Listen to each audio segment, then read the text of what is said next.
I do not like grade centers. I do not like them solely because we do not have a plan. I am not against grade centers. I see the fiscal aspect of it, and I am way on board with that.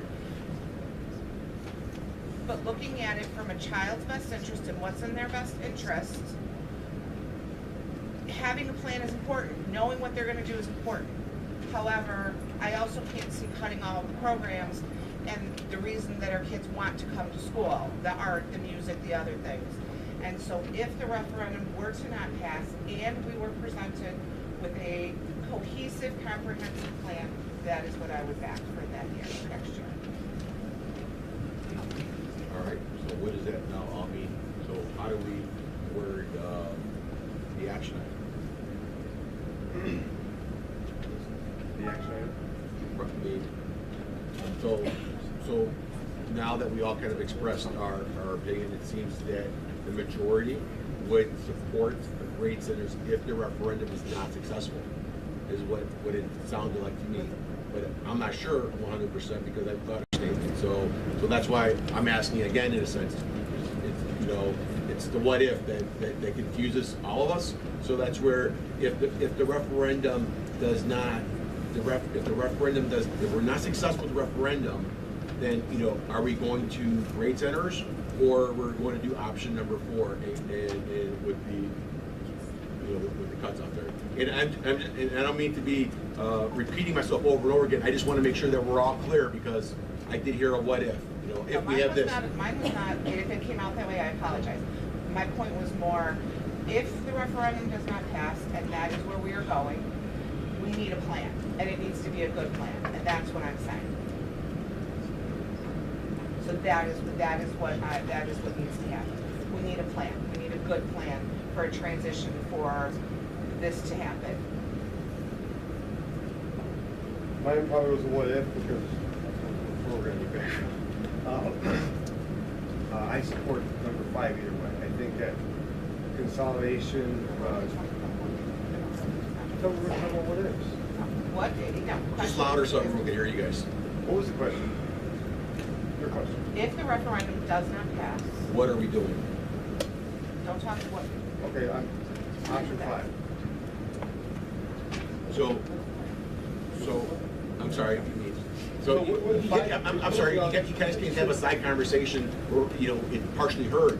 You guys need to speak up so we all can hear it. I support number 5 as long as there's a plan to execute it properly. All right. And that's what you concur also. Okay. So do you understand that, or you? Okay. So how do we want to word that on an action item? Do we have to have it as an action item? Oh, I would say that we need. That's the only way that it's clear. Direction. We have to give direction to the superintendent and to the administration, especially an action item. How long until you will have a detailed plan? Right, so we're throwing terms out here. This is where this elusive transition plan comes into play. So the truth be told is, I can always come to the table without a plan if it doesn't pass. And that's the plan. Do nothing. Right? And we know what the result will be if that's the plan. Dr. O'Malley, can you speak out here, state please? Oh, the truth of the matter is I could come to the table without a plan, and that's the plan. Really. Because plan is being used in this elusive fashion.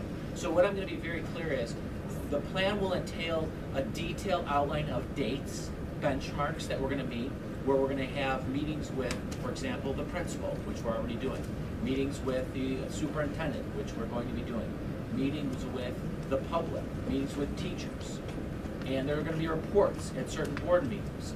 So we'll have a board meeting in February, which there will be a report, a board meeting in March, from which we'll have a report, as well as in April and in May, and quite possibly in the following months. We will also work with our architect and have benchmarks, and more specifically, what classrooms are going to be, which teachers are going to be assigned to specific classrooms, whether it be at Lee or it be at Giles. We're going to have a plan that actually outlines which one of the buildings is going to be K through 4, and which one of them is going to be 5 through 8. And why have you chosen K through 4, and why have you chosen 5 through 8? So the design, you're going to have a design. to a certain extent. But there's gonna be an outline, and so I know that there's gonna be elusiveness when it comes to, well, that plan is not detailed enough. Because plan is becoming an elusive term. So I'm already outlining, these are the things that are gonna be in this plan that are gonna help the administration, the association, the teachers association, as well as the public transition.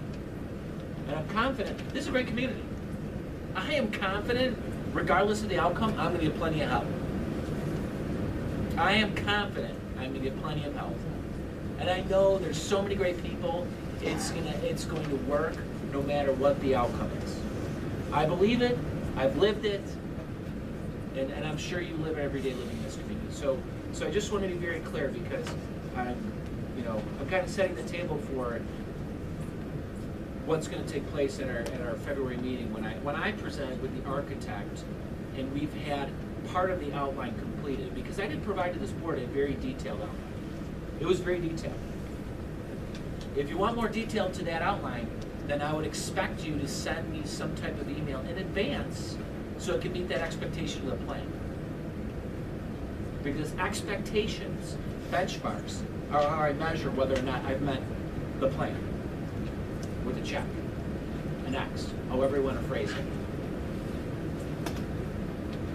And on the curricular side, I can share with you, this is exciting if we go on this direction. I can only tell you the number of things that we could do with the high school. We're already working with the high school to have a STEM director help us to put our science curriculum together.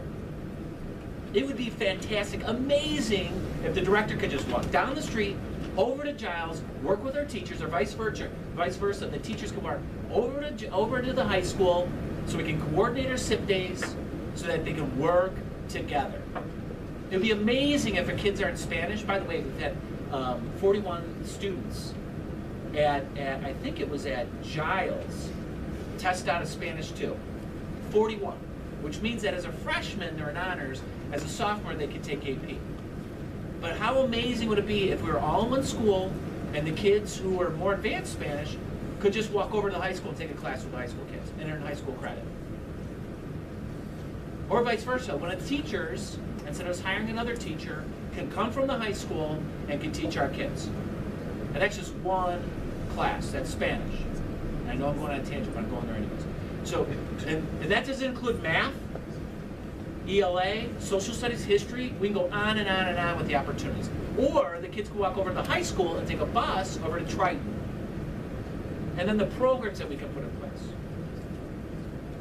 The way we can coordinate our clocks so that we start closer. So that the kids that are dropping off their kids in high school, because our school starts at 8:15. They start at 8. We have kids that are late to the high school all the time, dropping off their sibling. That's in conversation with the superintendent. Doesn't matter when we stop. This is what I was told. You could all end at 3. It's at the beginning of the school that is so important. If we could change that, it'd be so great.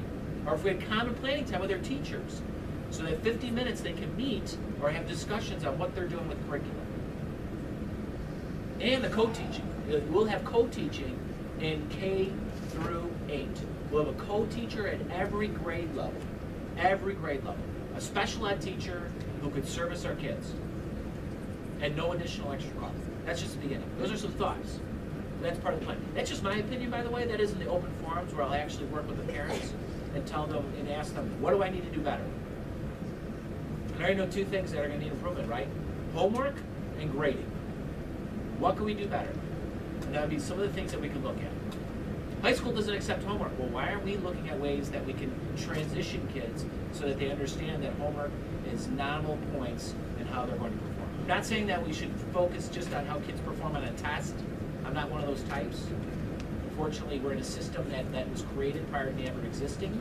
And the SAT and the ACT have a big effect on how you're going to get scholarships and where you're placed for academically. I'm more of the portfolio type of superintendent, but nevertheless, I can only imagine in discussions with parents and the input we have from parents, what we could do far better than ever before. If anything, this is going to open up the door, so you're going to be able to speak more loudly than ever before. You don't have to speak that loud, but you can speak more loudly. In other words, you're going to have more traction. And so, that's just doing my plan in the air without writing it down. And gotta tell you, I'm a little excited, but at the same extent, you know, I'm not gonna get too excited because we still have to vote, we still have to make decisions. But those are just a few things, and by the way, and that's not even considering the trust we need to build with our staff. When we look at the surveys, the 5 essential, trust with staff is not there. It's not there. But it'll give us the opportunity to build the trust, to build the relationships, to get more focused than ever before, and really have the depth and breadth that's just amazing. And don't forget, our park scores, we were one of the few in the state that had an increase in our park scores. One of the few. We had a huge increase, I think it was like 50%. Natalie has yet to write the article. She's not here tonight, but it's on film. Natalie, please write the article on the park scores. We've been asking you, this is the 4th time. Adam will post it on the Norridge Integrity, and please, you know, Adam, do not edit this portion of the actual YouTube video. So, with that being said, which he's doing for free. So, anyways, that's just part of the plan that I'm going to be discussing and presenting, and you know, I'm hopeful. You guys got a tough decision. It's not easy. You guys have intestinal fortitude. There's no doubt about it. You have these discussions right in the public for people to see. You're not doing it behind closed doors, and you know, we're doing our best. We're doing our best. That's for sure. So those are just a couple of things that I've thought about. So would you say that it, you know, what I hear you saying is that it's more innovative. Can you speak up, please? So what I hear you saying, Dr. O'Malley, is I Thank think you. what you're saying is that it could be more innovative if we go down that path in the grade centers. Meaning education could be done in a more innovative way than the high school and Right, there's no doubt about it. I mean, you could use a creative, innovative, intuitive. It would be great if our kids were in one building. I'm not saying I want to go there. This is a fiscal decision. I brought that up. But there's so many more things we can do with the monies we have. With the monies we have, and we can actually start to work more readily with the high school. And as I told you before, my first year we didn't have meetings. Now all the elementary schools, Union Ridge, RHS, and Norridge are meeting. The superintendents meet regularly with the principals, and we're talking about curriculum and where we can have some overlap. And so this is just opening the doors more than ever before, and it's just the beginning. I think there's just far more things that we can put into play that are above and beyond where we would expect. So those are my thoughts. Answer your question? Yeah, Yes. thank you.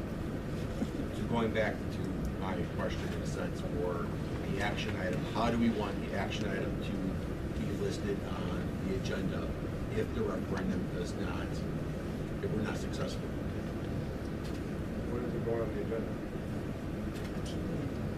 I mean, the sooner we give the superintendent direction, the better. The sooner parents know how to plan. I mean, the sooner we make a decision, the better. But if you guys tell me that it needs to be February. If you tell me it needs to be March, it'll be March. If you guys want a special meeting, that'll be a special meeting. It's up to the 7 of us to decide when we want to make that decision.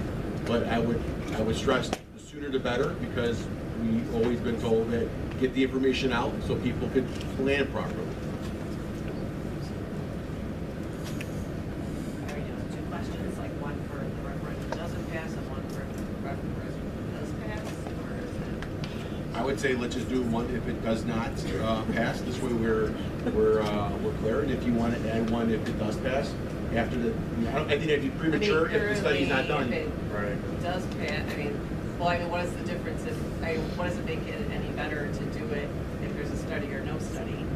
I mean, if we're saying we're gonna go to grade centers if there's a study done or not, No, we're going to have. pass. Oh, but that's. I mean, you guys are deciding before there's a study done, so if it doesn't pass, you guys are saying before a study done that you're gonna go to grade centers, so what difference does it make? I mean, let's give them the direction so they know either way, so they can move